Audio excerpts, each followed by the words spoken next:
Hi everybody, this is Mike with a quick video regarding the Call of Cthulhu game system. Specifically, this is the Call of Cthulhu rulebook, and it is used in all versions of Call of Cthulhu as sort of the foundation on which you build the entire game, but specifically, this particular video is about the Pulp Cthulhu variation.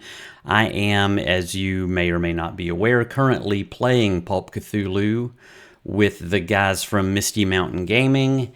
And one of the things that you run into if you play this game is that the sanity rules, and sanity is of course a big part of the Cthulhu mythos, because not only might you get eaten alive or beaten up or, lost forever, kidnapped as part of the drama of these stories, but maybe the most dangerous thing out there in the Call of Cthulhu world is the potential loss of your sanity. And the sanity rules inside of those books that I just showed you are pretty complex.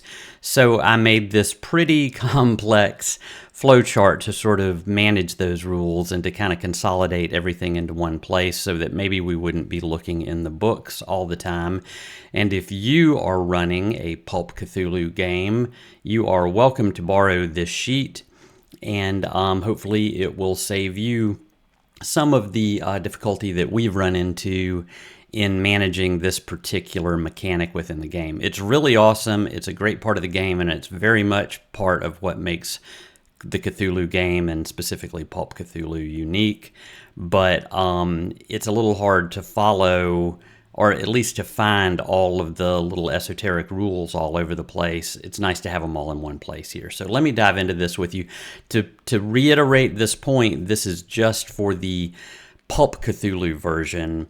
There are some rules that are specific to Pulp that would not apply in a standard Call of Cthulhu game. If somebody needs me to modify this to accommodate just the basic Call of Cthulhu rules, I could probably do that with a little bit of effort.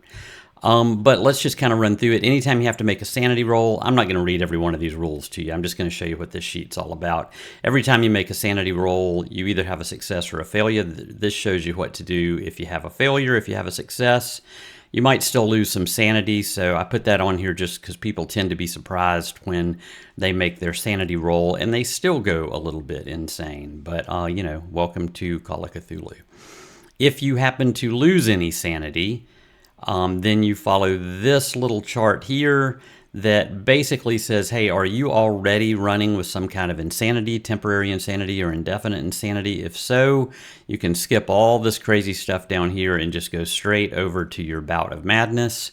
If, however, you aren't currently insane, then it matters how much sanity you just lost. In the case that it's a really small amount, nothing happens.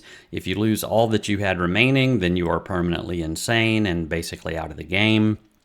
That won't happen too often in Pulp Cthulhu because the game, this particular version of the game, you're more of a superhero, Indiana Jones, the Phantom, the Rocketeer kind of hero, and there's ways to mitigate that sanity loss. So if you make it to this point, you've had it really rough.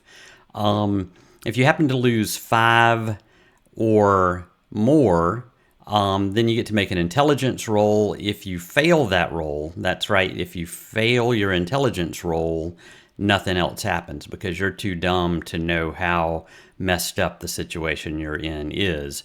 But if you happen to be smart enough to make that roll, then you go temporarily insane because you indeed understand how messed up this situation is. In that case, the keeper, I've got some notes in here to remind the keeper of things, and you'll notice all through this sheet, I've got the word may or might or maybe in between some asterisks.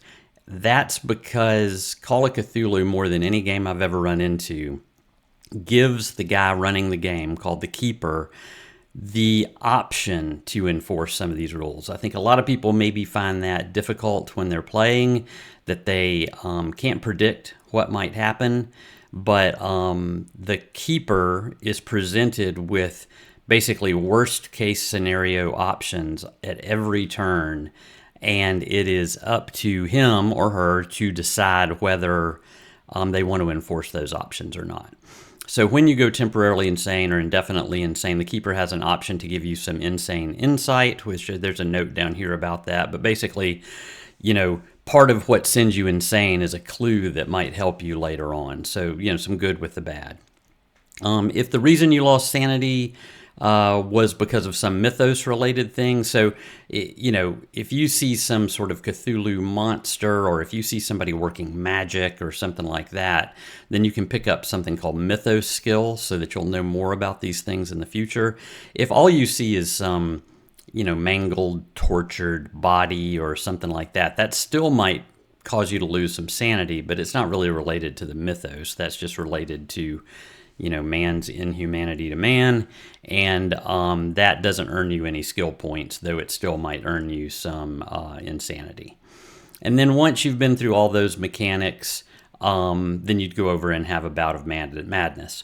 The other option here, other than temporary insanity, if you happen to have lost 20% of your current total of sanity, which that's a rule that usually needs a little explanation to people, then you go indefinitely insane. Temporary insanity, as the name might indicate, doesn't last very long. Indefinite insanity can really last forever. That, again, is kind of up to the keeper as to when you might shake it off.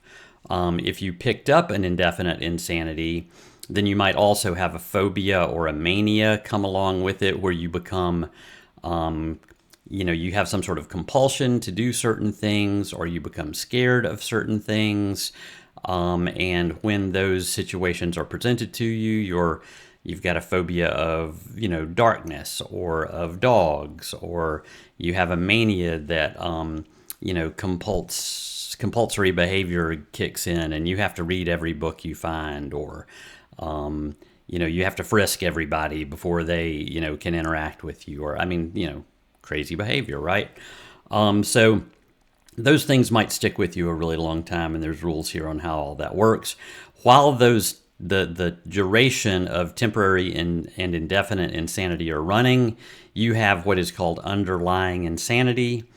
And during that time, not only are your phobias and your manias potentially going to cause you some real problems with the dice you're rolling, so making it less likely that you'll succeed at what you're doing because you're distracted by your phobia or your mania. The keeper can also give you what the game calls delusions, which is where you get false sensory information. You think the phone is ringing. You think you hear the voice of your dead wife. You think you saw a guy that is on the other side of the world, walking down the street. And there's mechanics built in for you either to accept what you've seen or to ask for a reality check, which can either help you shake off this delusion and the keeper is forced to tell you what you really see or hear, or you can totally accept the illusion and go even a little more insane and then have another bout of madness, and the cycle continues. So that's the general way that this chart works. There's also these entries over here on the left and down here at the bottom that just have some rules that you're probably going to want to look up, so I figured I'd just put them on the sheet. These are some examples of how you might lose sanity and how much sanity you would lose. This is a way to describe how that character is feeling when they lose a certain amount of sanity. So losing only 1 or 2 makes you uncomfortable, but losing 20 or more at a time, you're never saying the same again, your mind is broken, that sort of thing. It's very rare to ever get any sanity back in this particular game, but there are some ways, so I listed them here. And if you want to get over an indefinite insanity like these phobias and manias and all that kind of stuff, there are ways to do it, but as I note here, the keeper can veto any of them and just let you carry those problems around forever. A couple of other rules here that just kind of didn't fit in any other category, so I threw them in here. And that is really it. I hope you guys find this useful. There'll be a link down below this video where you can download this sheet yourself, and I hope it helps you out. Thanks a lot.